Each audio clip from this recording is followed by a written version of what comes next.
Apple Card is the perfect cashback rewards credit card. You earn up to 3% daily cash on every purchase every day. Visit apple.co/card calculator to see how much you can earn.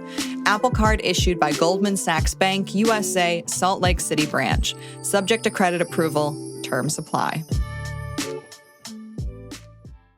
Hey there, What Next TBD listeners. Before we start the show, I want to let you know about a story coming up a little later. It's from one of our partners, SAP. AI comes at you fast. If you don't get reliable and relevant advice, your business might miss out. Whether you're looking to automate tasks or embed AI in your business processes, SAP can help. To learn more, head to sap.com/AI and stick around for expert advice on how to embrace AI with confidence.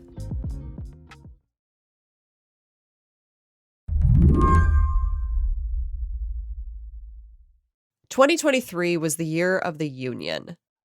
LA is a union town. From the writers and actors strikes in Hollywood, California. We're just trying to pay our rents or mortgages and put food on the table. Most of us are, middle class. To the United Auto Workers in Detroit, Michigan. I am a third-generation auto worker, man, and it's hard for me to make a living off $17 an hour when you have CEOs sitting in an office making millions of dollars a year. Picket lines were en vogue, and they got results. Noam Scheiber is a workplace and labor reporter at the New York Times. We've had a number of unionized workers wage very successful strikes, and we've just had workers that hadn't appeared to make a lot of progress in union campaigns suddenly kind of negotiating from strength with their employers in a way that we just haven't seen in a very long time. The U.S. seemed to be entering another worker era, or at least a unionized worker era. But now, big companies are fighting back, including Amazon, Trader Joe's, and SpaceX. So all three businesses have been on the receiving end of NLRB complaints for somewhat different violations of labor law. The NLRB is the National Labor Relations Board. It's the government agency that enforces labor law. Basically, the NLRB has come after all three of these companies and said, you in different ways have violated labor laws. In some cases, it's for illegally firing employees. That happened in SpaceX and Amazon. In some cases, it's just failure to bargain in good faith. Amazon and Trader Joe's have both been companies where workers have unionized in the past few years. And in some cases, the board has said, you are not bargaining the way that you should be bargaining with these workers. All three companies are now suing the NLRB, claiming that the structure of the agency is unconstitutional. And last week, the NLRB found itself in a courtroom again after a judge struck down an NLRB rule that would have required big employers to treat franchise workers as employees. So you could look at this and the lawsuits against the NLRB and think, big companies are hitting the employees where it hurts. And the little guy, the Davids in the constant David versus Goliath tale that is the worker versus the industry, is back to being at the bottom. But Noam says that's not really the case. In the past several years, and especially in the past few months, we've really seen a lot more momentum on the employee side. In terms of momentum, I think we've really seen the workers in some of these union campaigns really make gains that were pretty unexpected. Today on the show, Goliath is swinging at David hard, but David's not out yet. I'm Shayna Roth, filling in for Lizzie O'Leary. This is What Next TBD, a show about technology, power, and how the future will be determined. Stick around.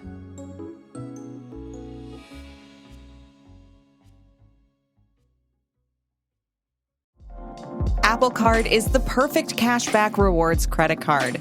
You earn up to 3% daily cash on every purchase every day. That's 3% on your favorite products at Apple, 2% on all other Apple Card with Apple Pay purchases, and 1% on anything you buy with your titanium Apple Card or virtual card number. Visit apple.co/card calculator to see how much you can earn. Apple Card issued by Goldman Sachs Bank, USA, Salt Lake City branch. Subject to credit approval. Terms apply. This podcast is brought to you by Slate Studios and SAP. AI is moving so fast. if you don't get reliable and relevant advice, your business might miss out. Welcome to Dear Artie, an advice column from SAP, where we tackle the tricky questions at the intersection of AI and business. Here's our expert, the technology futurist, Ian Kahn. Hi, I'm excited to dive into today's question. Dear Artie, as our company expands, so do our hiring efforts. How can AI help us attract top talent? Signed, Searching for Higher Power. So, searching for higher power, one of the most daunting undertakings of an HR leader today is building a new team and finding and vetting new talent. This is a very time-consuming process and can take precious organizational resources. As a companion to the HR team, AI technology can be used to create job descriptions, analyze candidate resumes, and filter candidates into various pools based on experience, skills, or any other parameter. You can also use AI to match internal talent with positions available. Parameters for this can be set, rules can be set, that can all be done through the algorithm.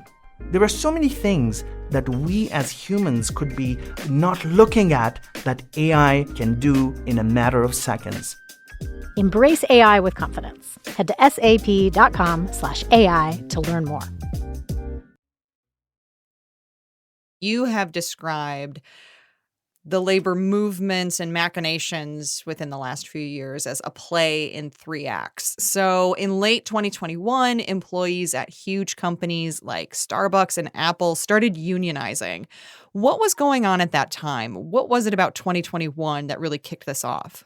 Yeah, like the fall of 2021 through the spring of 22, that's when we suddenly had workers unionizing successfully at a bunch of companies that hadn't previously been unionized, at least not recently. So obviously at this point, we're still pretty early on in the pandemic. A lot of workers at these companies, they were sent home in some cases for a little while, but then they brought them back a few months after the beginning of the pandemic. In some cases, workers were pretty freaked out by the conditions. They just didn't feel like there was adequate spacing and masking, and they just generally felt pretty concerned about their health. At the same time, a lot of these companies started doing really, really well financially during the pandemic. You had Amazon and Apple just making very large profits. And so the combination of these two things, that kind of radicalized a lot of employees at that moment. And we saw campaigns really, just sort of appear to be out of the blue, suddenly taking hold at Starbucks and Amazon and Apple and Trader Joe's and REI, companies that just hadn't been unionized and hadn't even observed much of a threat in their eyes from unionization. Suddenly they were facing these campaigns that were gaining traction and starting to win elections. So then you get 2022 and these big companies, Starbucks, Apple, what have you, start pushing back, firing union members, sort of standard union busting tactics. Did that have the effect that they were going for? Yeah, so I think we saw a couple things. These companies who were sometimes caught off guard and taken by surprise by these labor campaigns really kind of swung into action and basically kind of tried to put the top back on this Pandora's box that had been unleashed.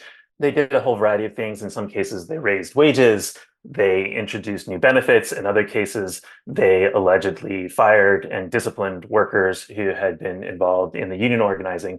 Whatever it was, whatever combination they chose, this proved to be pretty effective at slowing down or completely stopping a lot of the organizing that had been happening. And so I would say sort of from mid-22 through the middle of 2023 last year, that organizing campaign that had caught a ton of momentum earlier really kind of ground to a halt. We really saw the number of Starbucks stores, which had exploded in the first few months of 2022, the number of stores that were filing for union elections really slowed down. We saw workers after the first Amazon warehouse was unionized. There were a few other elections at other Amazon warehouses. Those all failed. So yeah, we really did see this kind of losing momentum, and the organizing really starts to slow down in the second half of 2022. Okay, now we're going to fast forward to mid-2023. Labor wins in Hollywood with the writers' strike and the actors' strike. The UAW gets a big win. Starbucks is now successfully unionizing some of its stores.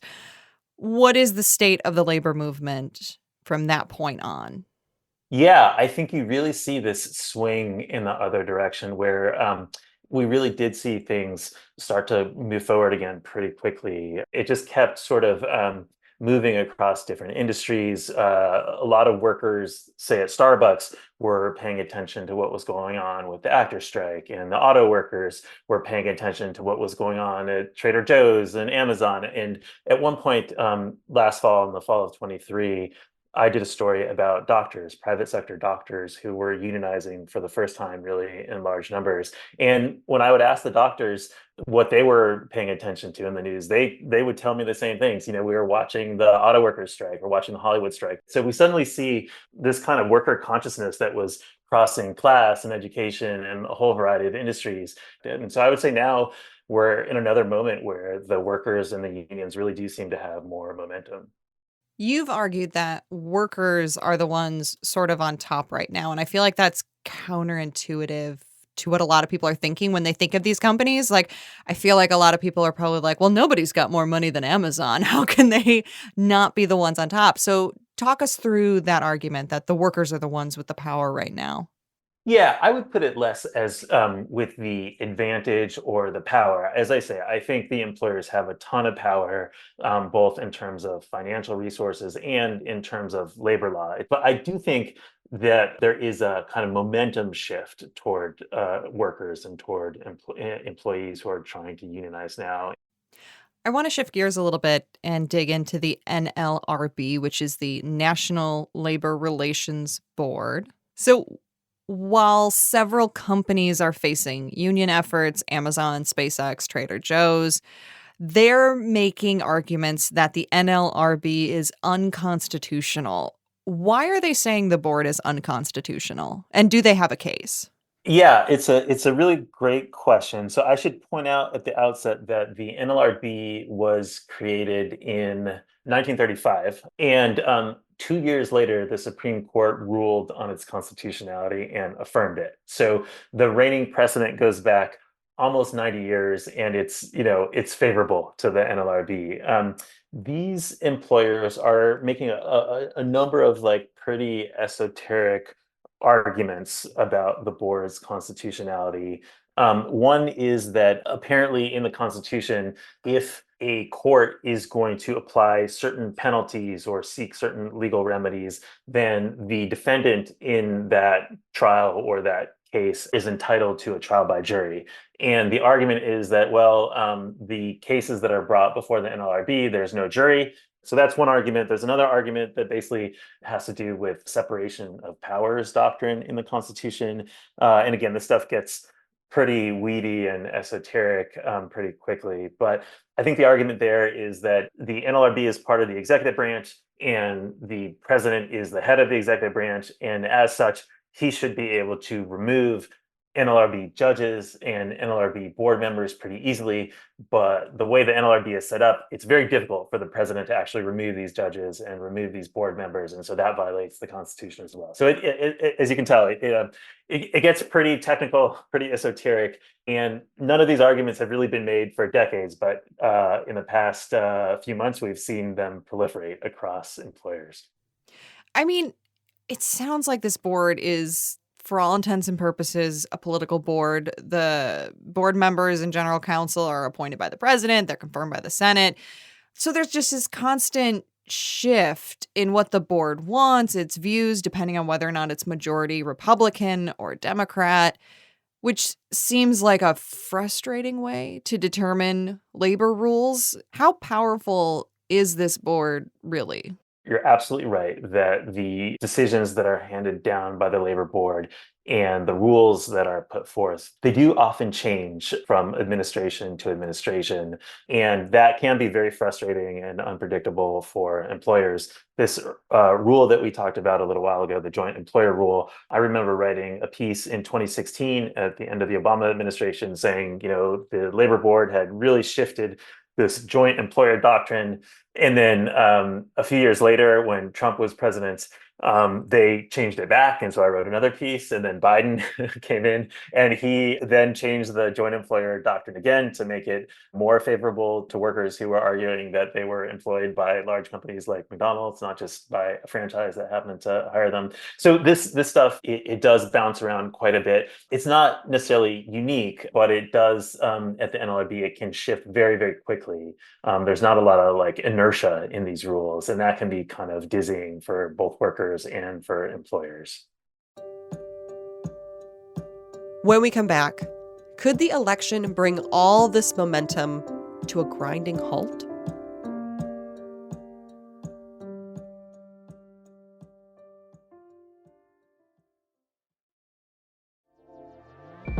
Eating better is easy with Factor's delicious, ready-to-eat meals. Every fresh, never-frozen meal is chef-crafted, dietitian-approved, and ready to go in just 2 minutes. You'll have over 35 different options to choose from every week, including Calorie Smart, Protein Plus, and Keto.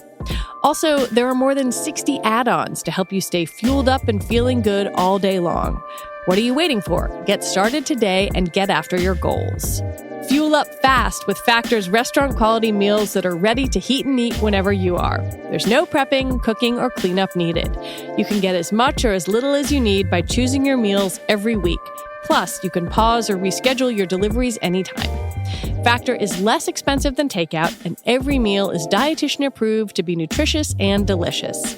Head to factormeals.com/whatnexttbd50 and use code whatnexttbd50 to get 50% off. That's code whatnexttbd50 at factormeals.com/whatnexttbd50 to get 50% off. Apple Card is the perfect cashback rewards credit card. You earn up to 3% daily cash on every purchase every day. That's 3% on your favorite products at Apple, 2% on all other Apple Card with Apple Pay purchases, and 1% on anything you buy with your titanium Apple Card or virtual card number. Visit apple.co/card calculator to see how much you can earn. Apple Card issued by Goldman Sachs Bank, USA, Salt Lake City branch. Subject to credit approval. Terms apply. First, the bad news. SAP Business AI won't help you generate cubist versions of your family's holiday photos, but it will help you understand which supplier is best to help you roll out your plant-based packaging in Southeast Asia. Identify the training your junior project manager needs to rise up the ranks, and automate repetitive tasks while you focus on big innovations, so you can be ready for the next opportunity. Revolutionary technology, real-world results. That's SAP Business AI. So, I mean, going back to Amazon and SpaceX and all of their complaints about this board, I mean, it sounds like these companies are recognizing the power of labor and are looking for radical ways to halt labor progress. I mean, does that signal anything to you about how these big companies are grappling with all of this? Yeah, labor law in this country is pretty weak. Enforcing labor law takes a really long time if you're a worker who gets fired and you believe it's for union organizing, and the NLRB believes that too, and they bring a complaint.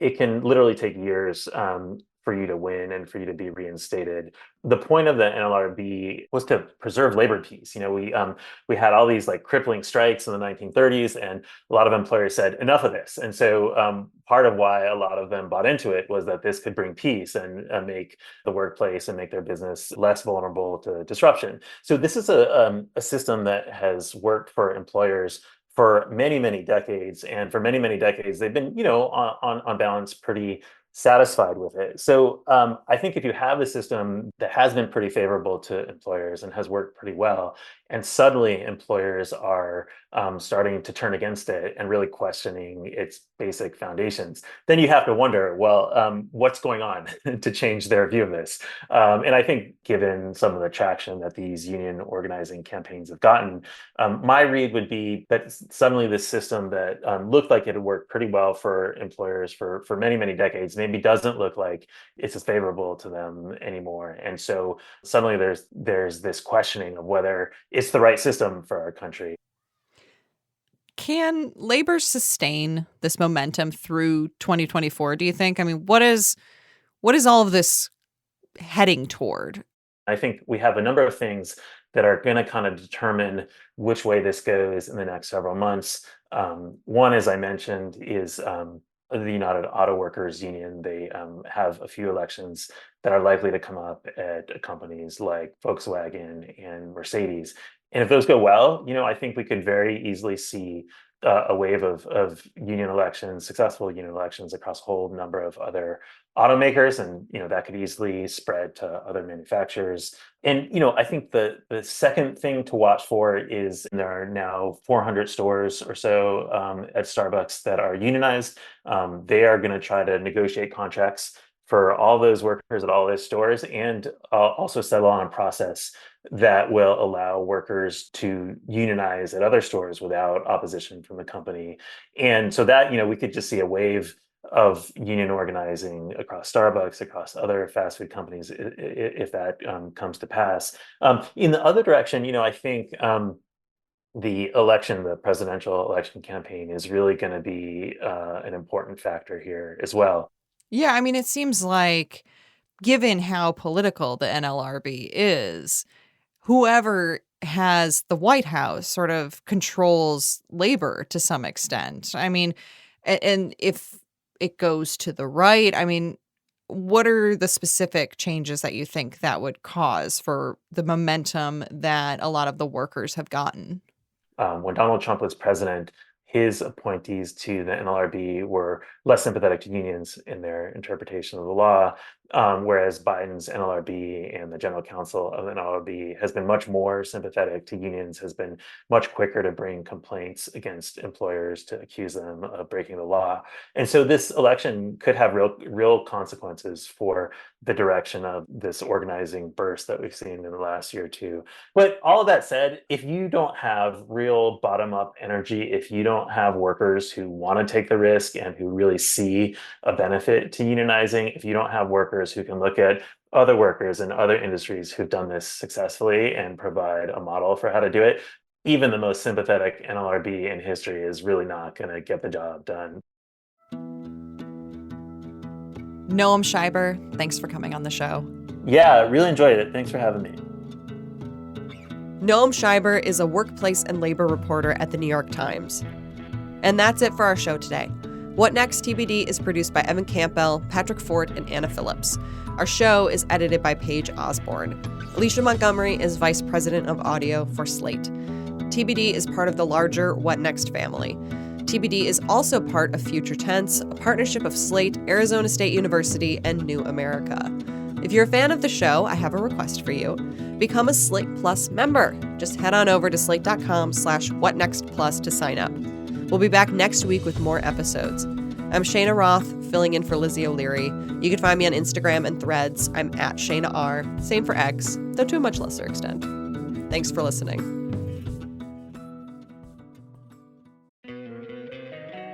Don't you love an extra $100 in your pocket?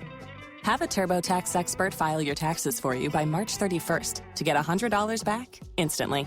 Because no matter what moves you made last year, TurboTax makes them count. That means getting $100 back and 100% accurate taxes, only from Intuit TurboTax. Must file by 3/31. Credit only applicable to federal filing fees with TurboTax full service. Offer can be modified or terminated at any time.